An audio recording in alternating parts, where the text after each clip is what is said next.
আসুন আমরা বাইবেল খুলি, যোহন লিখিত সুসমাচার ৪র্থ অধ্যায় ৬ পদ থেকে পড়ব। আর সেই স্থানে যাকবের কূপ ছিল। তখন যিশু পথশ্রান্ত হওয়াতে অমনি সেই কূপের পাশে বসিলেন। বেলা তখন অনুমান ৬ষ্ঠ ঘটিকা। সমরিয়ার একটি স্ত্রীলোক জল তুলিতে আসিল। যিশু তাহাকে বলিলেন, আমাকে পান করিবার জল দাও, কেননা তার শিষ্যরা খাদ্য ক্রয় করিতে নগরে গিয়াছিলেন। তাতে সমরীয় স্ত্রীলোকটি বলিল, আপনি যিহুদি হইয়া কেমন করিয়া আমার কাছে পান করিবার জল চাইতেছেন? আমি তো সমরীয় স্ত্রীলোক, কেননা সমরীয়দের সহিত যিহুদিদের ব্যবহার নাই। যিশু উত্তর করিয়া তাহাকে কহিলেন, তুমি যদি জানিতে ঈশ্বরের দান কি, আর কে তোমাকে বলিতেছে আমাকে পান করিবার জল দাও, তবে তাহারই নিকটে তুমি যাচনা করিতে এবং তিনি তোমাকে জীবন্ত জল দিতেন। স্ত্রীলোকটি তাহাকে বলিল, মহাশয়, জল তুলিবার জন্য আপনার কাছে কিছুই নাই, কূপটিও গভীর, তবে সেই জীবন্ত জল কোথা হইতে পাইলেন? আমাদের পিতৃপুরুষ যাকব হইতে কি আপনি মহান? তিনি আমাদেরকে এই কূপ দিয়েছেন, আর ইহার জল তিনি নিজে ও তার পুত্রগণ পান করিতেন, তাহার পশুপালও পান করিত। যিশু উত্তর করিয়া তাহাকে কহিলেন, যে কেউ এই জল পান করে তাহার আবার পিপাসা হইবে, কিন্তু আমি যে জল দিব তাহা যে কেউ পান করে তাহার পিপাসা আর কখনো হইবে না, বরং আমি তাহাকে যে জল দিব তাহা তার অন্তরে এমন জলের অনুই হইবে যা অনন্ত জীবন পর্যন্ত উতলিয়া উঠিবে। স্ত্রীলোকটি তাহাকে বলিল, মহাশয়, সেই জল আমাকে দিউন, যেন আমার পিপাসা না পায় এবং জল তুলিবার জন্য এতটা পথ হাঁটিয়া আসিতে না হয়। যিশু তাহাকে বলিলেন, যাও, তোমার স্বামীকে এখানে ডাকিয়া লইয়া আইসো। স্ত্রীলোকটি উত্তর করিয়া তাহাকে কহিল, আমার স্বামী নাই। যিশু তাহাকে বলিলেন, তুমি ভালোই বলিয়াছ যে আমার স্বামী নাই, কেননা তোমার 5টি স্বামী হইয়া গিয়াছে, আর এখন তোমার যে আছে সে তোমার স্বামী নয়। এই কথা সত্য বলিলে। ভাই, ওই স্ত্রী অবাক হয়ে গেছে, নড়ে গেছে। প্রভু, জলের জন্যে যেন আমাকে এত দূরে না আসতে হয়, ওই জীবন জল আমাকে আপনি দিতে পারেন, তাই না? বলতেই যিশু বললেন, তুমি জীবন জল চাইছ? হ্যাঁ প্রভু, একটা কাজ করো, তুমি ঘরে গিয়ে তোমার স্বামীকে ডেকে আনো। প্রভু কি বললেন? তুমি ঘরে গিয়ে তোমার স্বামীকে এখানে ডেকে আনো। ভাই, প্রভু বলেছে তুমি একা জল পান করবে, এটা আমার ইচ্ছা নয়। তুমি একা আমার জন্য আরাধনা করবে, এটা আমার ইচ্ছা নয়। তুমি একা স্বর্গে যাবে, এটা আমার ইচ্ছা নয়। তোমার সঙ্গে তোমার স্বামীকে আনতে হবে, তোমার সঙ্গে তোমার স্ত্রীকে আসতে হবে। তুমি একা আমার উপস্থিতিতে আসো, এটা আমার ইচ্ছা নয়। আপনার সাথে ছোট ভাইকে আসতে হবে, ছোট বোনকে আসতে হবে, বড় ভাই আসবে, বড় বোন আসবে। এটাকে কি বলে? আত্মার পথি বোঝা। যিশু বললেন, যা গিয়ে তোমার স্বামীকে ডেকে আনো। তখন স্ত্রী কি বললেন? প্রভু, আমার স্বামীকে আনতে বলছো, কিন্তু আমার স্বামী নেই। তোমার স্বামী নেই বলছো, কিন্তু বাস্তবে তুমি 5টা স্বামী হয়ে গেছে। প্রভু বললেন, ও ভয় পেয়েছে। তোমার এখনো পর্যন্ত 5টা স্বামী হয়ে গেছে, এই কথা যিশু কিভাবে বুঝতে পারলেন? প্রিয় ভাই, আগের দিনেতে আপনার কার কার সঙ্গে কি ধরনের সম্পর্ক ছিল আমার প্রভু তা জানেন। বোন, আপনার স্বামী ছাড়া আপনি কার কার সঙ্গে সম্বন্ধ রেখেছেন আমার প্রভু তা জানেন। প্রিয় যুবক ভাইয়েরা, পড়াশুনো করতে থাকেন। কার কার সাথে আপনি বয়ফ্রেন্ড গার্লফ্রেন্ড এইভাবে বলে আপনি ঘুরে বেড়াচ্ছেন, আমার প্রভু তা জানেন। আপনার পিতামাতা হয়তো জানে না, আপনার স্বামী হয়তো স্ত্রী হয়তো তাও জানেন না, কিন্তু আমার প্রভু সব কিছু জানেন। শুনুন, তুমি এখনো পর্যন্ত 5 জন স্বামী হয়ে গেছে। নিশ্চয়ই ও অবাক হয়েছিল। শুধু তাই না, এখন তুমি যার সঙ্গে আছো ও তোমার স্বামী নয়। এখন তুমি যার সঙ্গে আছো সে তোমার স্বামী নয়। এইভাবে প্রভু বললে তাহলে ও কে আছে তা বলুন। জানে কে আছে? ওর ঘরেতে এসছে। কি কাজ নিয়ে এসছে? ওর সাথে পাপ কাজ করার জন্য। ও সমস্ত পাপের মধ্যে জীবনকেই যিশুতা তুলে ধরেছেন। তুমি অবৈধ সম্পর্কের সঙ্গে জীবনযাপন করছ। একদিক থেকে তুমি জীবন জলকে চাইছ, আর দ্বিতীয় ওই অবৈধ সম্বন্ধের সঙ্গে জীবনযাপন করছ। এ কি করে সম্ভব আছে? কিভাবে? আজ আমাদের মধ্যে কেউ আছেন কি আর এক ঈশ্বরের কাছেই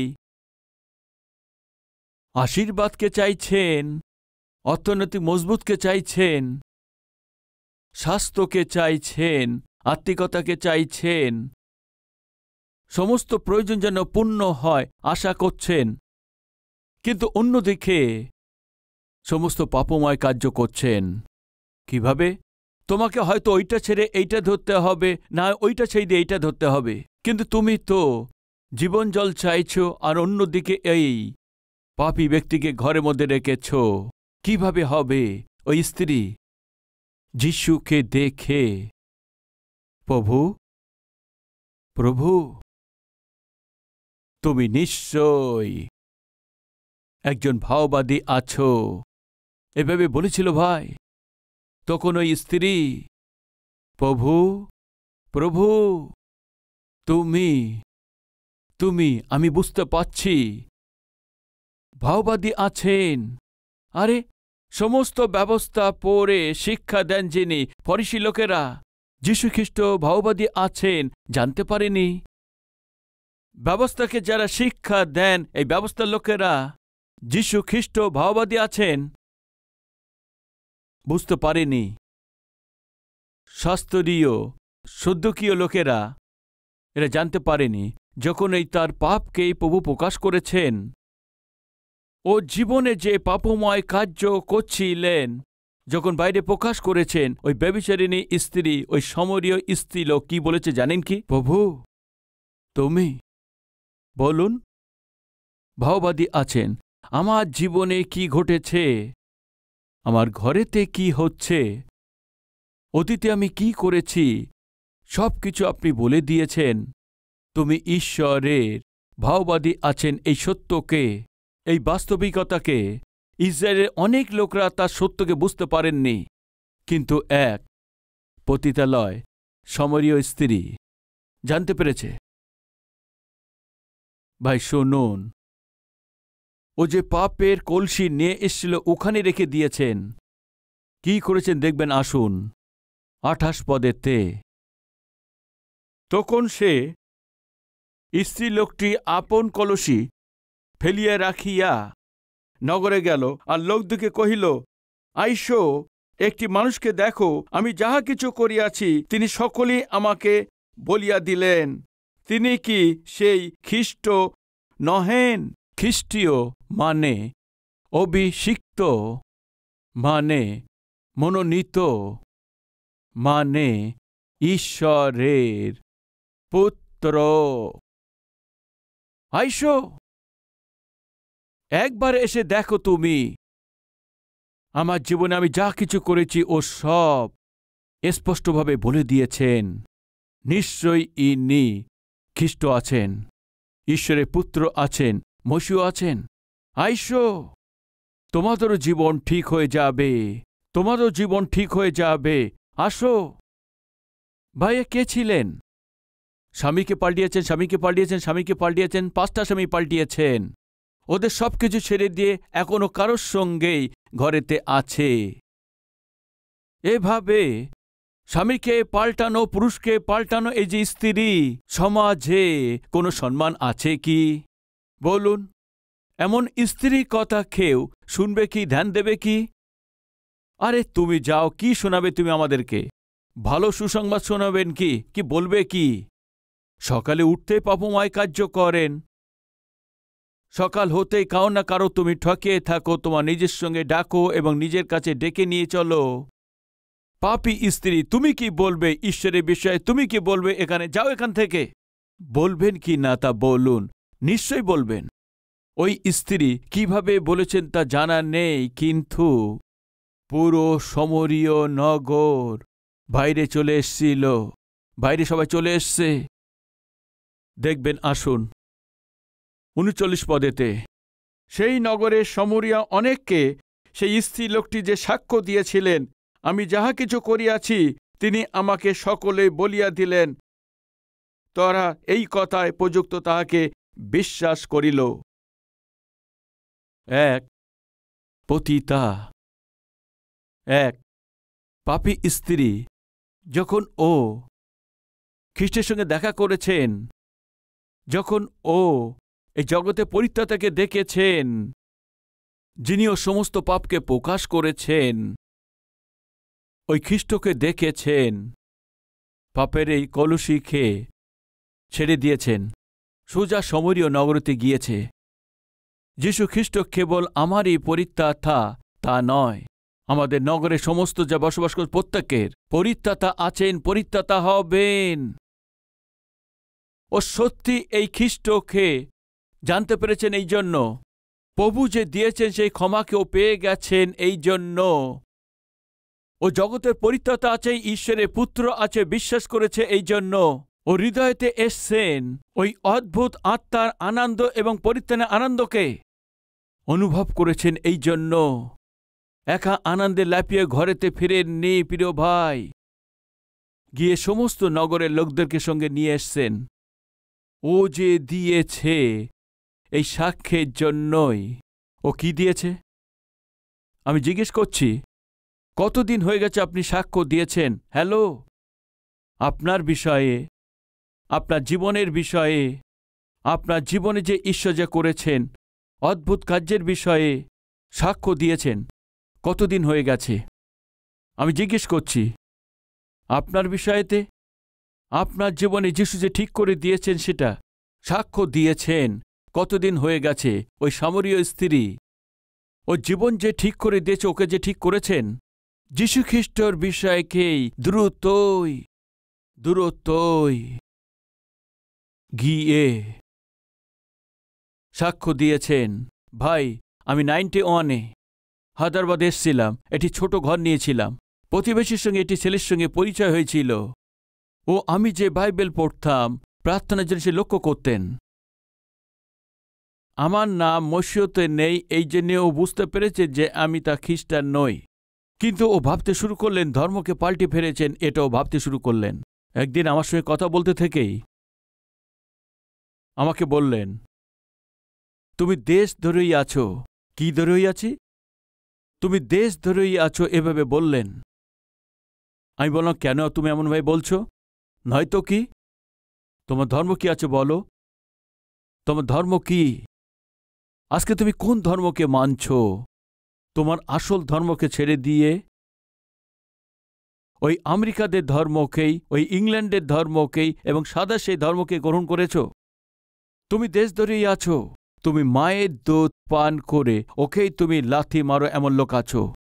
এভাবে ও বললেন। ওর ভাবনা এই ছিল, আমি প্রভুর উপরে বিশ্বাস করেছি, আমি আমার ধর্মকে পাল্টে ফেলেছি। মায়ের ধর্মকে ছেড়ে দিয়ে আমি অন্য ধর্মকে গ্রহণ করেছি। এই জন্য মায়ের দুধকে পান করে তারপরে তাকে লাথি মেরেছ, এই জন্য তুমি দেশ ধরেই আছো। ওর ভাবনাকে ও প্রকাশ করেছেন। তখন আমি তাকে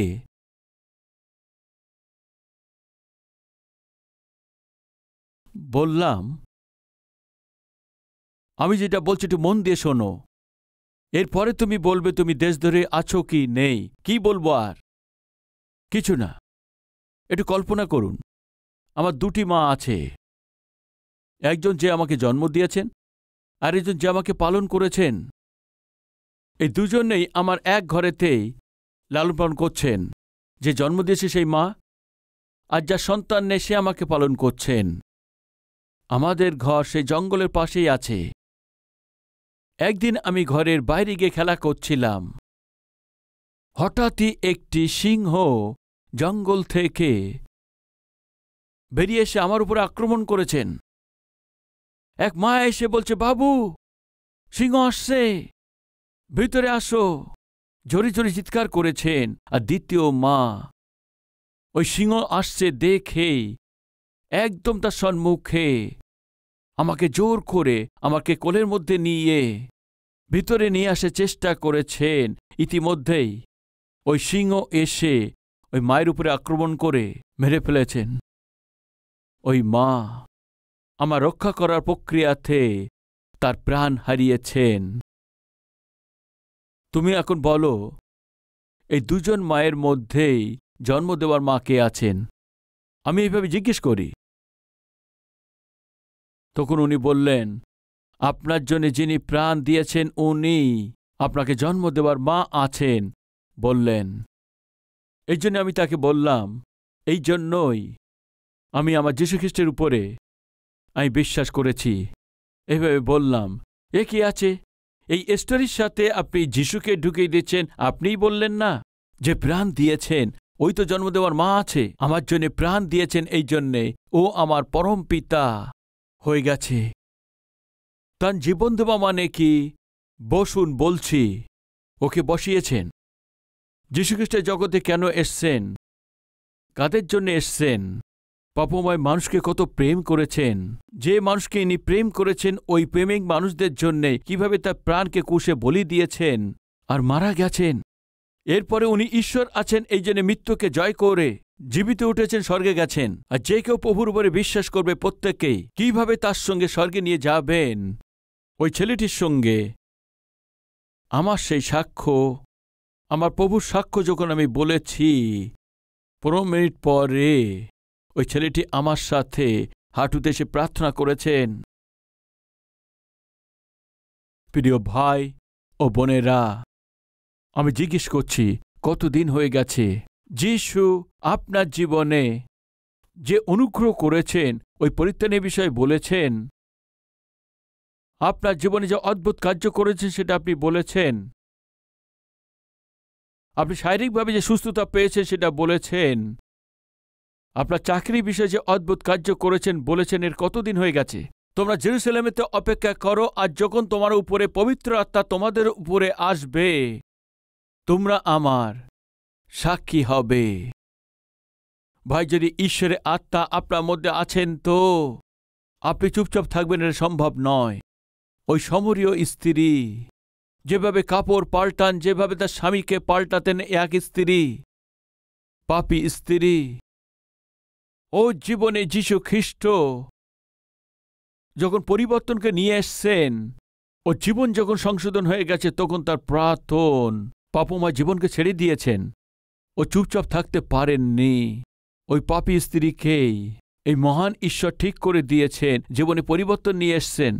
আমার নগরে আমার মতো অনেক লোক আছে, পাপের মধ্যে জীবনযাপন করছে অনেক লোক আছে, ব্যভিচারে গোলাম আছে অনেক লোক আছে। এরা সবাই যেন ভালো হয়। ও কি করেছেন জানেন কি? ও গিয়ে তার শহরের সমস্ত লোককে সঙ্গে নিয়ে এসছেন। ভাই, আমি জিজ্ঞেস করছি, আত্মার প্রতি আপনাদের বোঝা আছে কি? আপনাদের মধ্যে সত্যি পরিত্রাণ পেয়েছেন? আপনারা একটু হাত দেখাবেন। সত্যি পরিত্রাণ পেয়েছেন? সত্যি আছে? সত্যি কি? সত্যি কি? আপনি যদি সত্যি পরিত্রাণ পেয়েছেন, তাহলে চুপচাপ থাকতে পারবেন কি? বলুন। থাকতে পারবেন না। মনে করুন আপনার ঘরের মধ্যে জীবিত কুকুর আছে, তাহলে কেউ ঘরের সামনে আসলে ও কি করবে? বলুন। ঘেউ ঘেউ করে সে ডাকবে কিনা তা বলুন। রাইট। যদি আপনি জীবিত আছেন তো একদম চুপ থাকতে পারবেন না। বলুন, থাকতে পারবেন কি?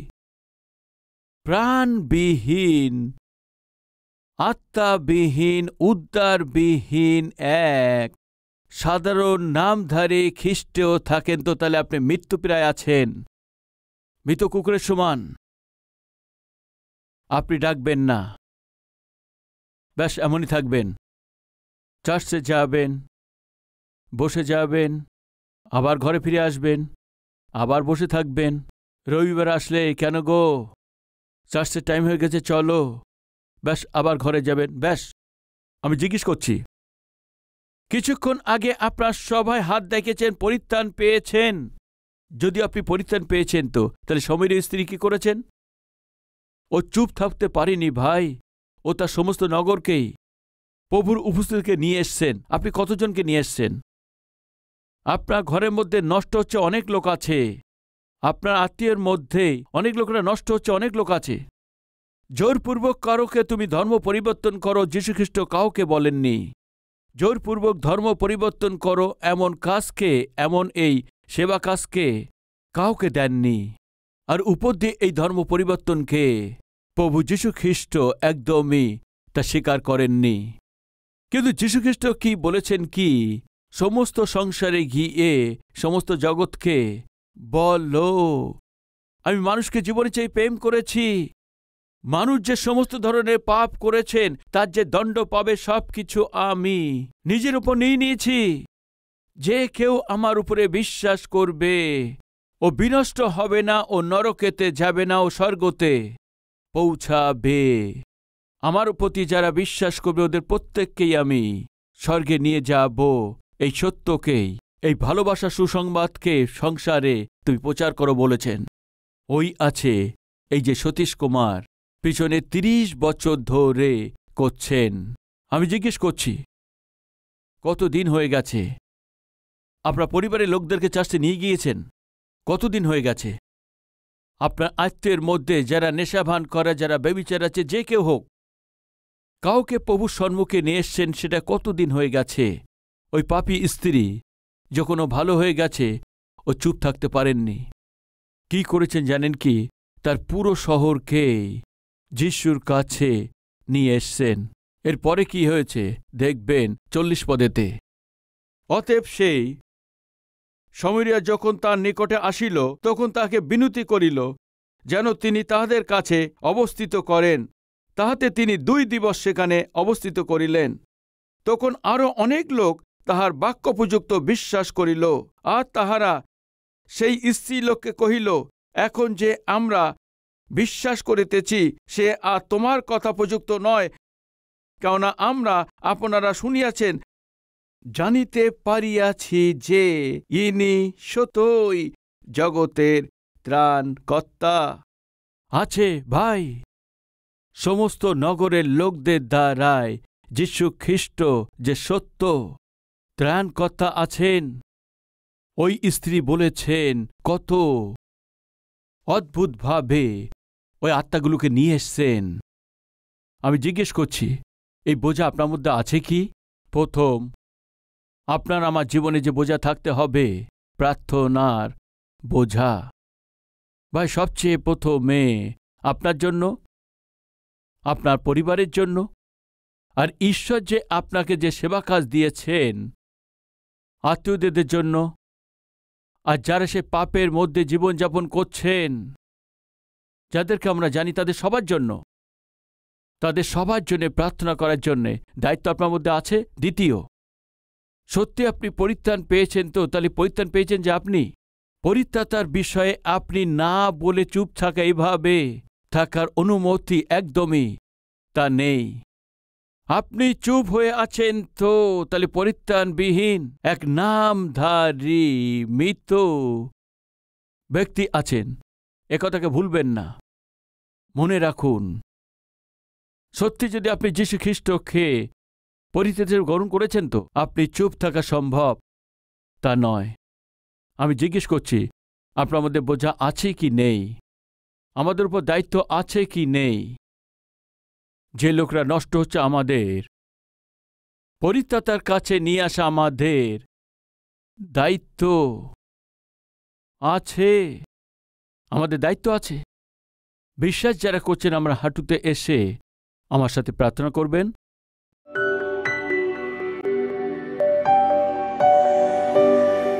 প্রভু যীশু, আমাদের সন্তান যেন নষ্ট না হয়, স্বামী স্ত্রী যেন নষ্ট না হয়, বাবা মা যেন নষ্ট না হয়, ভাই আর বোন যেন নষ্ট না হয়। পিতা, পিতা ওদের আপনার উপস্থিতিতে যেন আমরা নিয়ে আসতে পারি। শক্তি দিন, দায়িত্ব দিন, বোঝা দিন, প্রার্থনা করার মন দিন। পিতা, সমরীয় স্ত্রী তার সমস্ত নগরকেই আপনার কাছে তারা নিয়ে এসছে। পিতা, আমাদের পরিবারকে, আমাদের আত্মীয়রা যারা নষ্ট হচ্ছে, আমাদের বন্ধুদেরকে আপনার উপস্থিতিতে নিয়ে আসতে পারি। অনুগ্রহ দিন, এ দায়িত্ব আমাদেরকে দিন, এ বোঝা দিন। পিতা, আমাদের সমরীয় স্ত্রীর মধ্যে যে বোঝা ছিল আমাদের প্রত্যেককে দিন। পিতা, আমাদের এই প্রার্থনাকে শুনে আত্মাগুলোকে জয় করতে আত্মিক লোক আমাদের তৈরি করুন। পিতা, যীশু খ্রিস্টের নামেতে চাইছি পিতা, আমেন।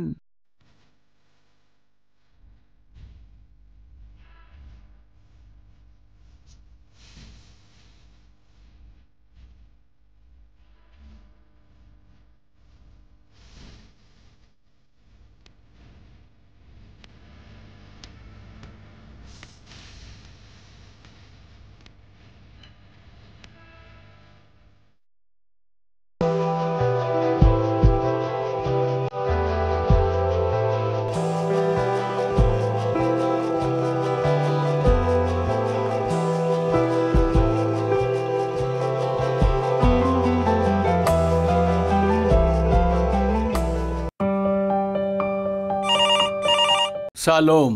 কালভেরি প্রেয়ার টাওয়ারে আপনাকে স্বাগতম। পৃথিবীতে তোমাদের দুইজন যাহা কিছু যাচনা করিবে সেই বিষয় যদি একচিত্ত হয়, তবে আমার স্বর্গস্থ পিতা কর্তৃক তাহাদের জন্য তাহা করা যাইবে। এমন যীশুখ্রিস্ট আমাদের শিখিয়েছেন। আপনার সাথে মিলে আপনার যা প্রয়োজন আপনার সাথে প্রার্থনা করার জন্য প্রভু সেবক ডক্টর পি সতীশ কুমারের দ্বারা শুরু করেছেন আশ্চর্য সেবা কাজ আছে, কালভেরি প্রেয়ার টাওয়ার। আপনি যে রাজ্যে থাকুন আর আপনি যে ভাষায় কথা বলুন, আপনার সাথে মিলে আপনার ভাষাতে আপনার প্রয়োজনের জন্য 24 ঘন্টা প্রার্থনা করার জন্য প্রার্থনা যোদ্ধা তৈরি আছে। প্রতিদিন 5000-এর বেশি প্রার্থনা অনুরোধ আমাদের কাছে প্রার্থনার জন্য আসে।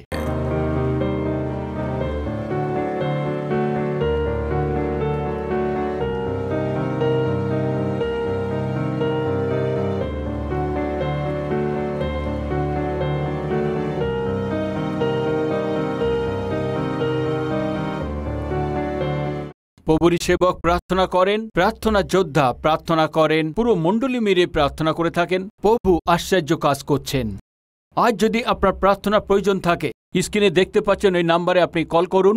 আমাদের প্রার্থনা যোদ্ধার সাথে আপনি প্রার্থনা করুন আর আপনি প্রভু থেকে উত্তর পান। প্রার্থনা প্রয়োজনের জন্য আমাদের যোগাযোগের নাম্বার আছে।